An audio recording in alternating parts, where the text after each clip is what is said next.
Bonjour Fred. Bonjour Axel, ça va bien? Très bien, vous revenez des Francopholies Oui. de La Rochelle où vous avez rencontré Calogero. Calogero, vous imaginez, le premier soir des Francopholies, deux énormes stars, Calogero dont nous allons parler aujourd'hui et Mika dont nous vous parlerons la semaine prochaine.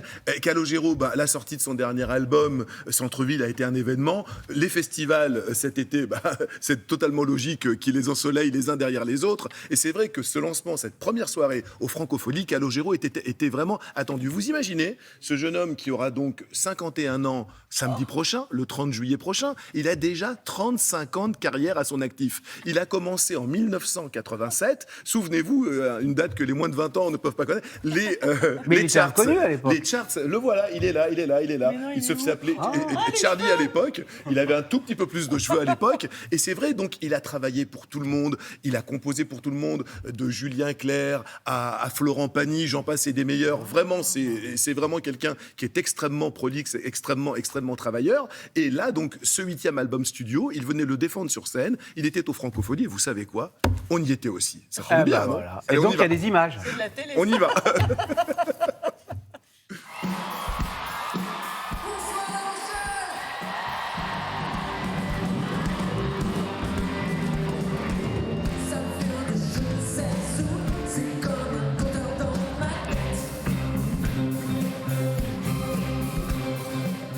Calo, les Franco, c'est un concert comme les autres? Non, c'est génial. Pour moi, les Franco, c'est plus axé sur la fête, sur l'été. C'est familial. Moi, j'emmène tous mes potes. J'ai mes 4 enfants ce soir. Donc, pour moi, les festivals, c'est la fête. C'est la joie.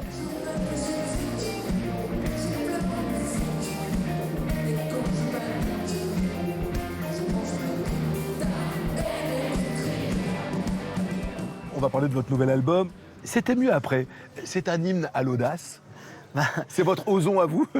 Donc déjà, c'est un pied de nez un petit peu. Tout n'était pas forcément mieux avant, déjà. Et puis, c'est aussi le petit pas qu'on n'ose pas franchir. Combien d'amour à départ, combien d'instants on ne peut pas peur, parce qu'on ne se sent jamais prêt. Dans la vie, on veut parler à son patron, lui demander une augmentation, on n'ose pas. Son amoureuse à 14 ans ou 15 ans, on veut l'embrasser, on n'ose pas.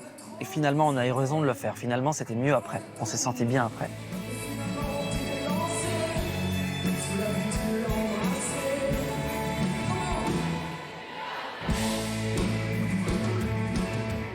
Vous êtes un mélodiste émérite. C'est quoi pour vous une bonne mélodie?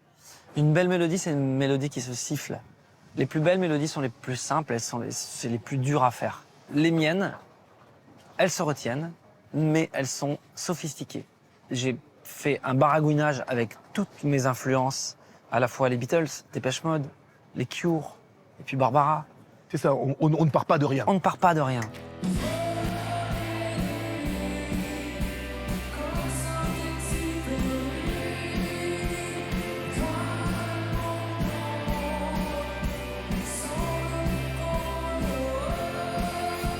Qu'avez-vous envie que les gens gardent de vous en repartant ce soir, sous les étoiles? En me voyant, j'espère qu'il y a des jeunes qui auront envie de faire des choses, de la musique, parce que la musique, en fait, ça n'éteint jamais l'adolescence.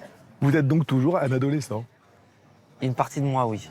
Et si tu me dis non, non, non, je casse ma guitare électrique.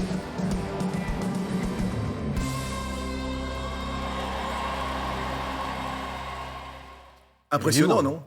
C'est vrai que, moi je connaissais surtout Je joue de la musique. Que vous chantez très bien, je vous ai entendu joue de la chanter musique. juste avant la pub. Ouais. J'avais pas entièrement reconnu, mais je pense que vous avez de l'avenir. Mais il a un en tant que chanteur. répertoire bien plus large, on Mais voit. bien évidemment. Alors, ce qui est très étonnant, c'est que ce ne sont pas forcément ces chansons d'amour qui sont les plus connues. Il s'inscrit toujours dans un répertoire sociétal, que ce soit Le Bonjour au mauvais endroit, où il parlait de ce fait divers d'un jeune lycéen qui avait été tué dans la banlieue des Chirolles. Et Chirolles, d'où il vient d'ailleurs, d'ailleurs la banlieue de Grenoble, il est né là-bas, que ce soit avec celui d'en haut et celui d'en bas sur les différences sociales entre deux amoureux, il s'inscrit toujours avec ses paroliers, que ce soit Paul École, que ce soit Marie Bastide ou Benjamin Biolay, qui a écrit quelques textes dans son dernier album. Il y a toujours une dimension sociétale, il y a toujours une prise avec l'actualité. C'est véritablement un chanteur journaliste, Calogero. Et puis, vous avez vu, 15 000 personnes, 15 000 personnes, place Saint-Jean-d'Acre, il a vraiment mis le feu. Ce soir, il est à Martigues, demain, il est à Brive-la-Gaillarde, et la semaine prochaine, le 29, à Ajaccio. Je crois que j'étais assez complet. Merci Fred.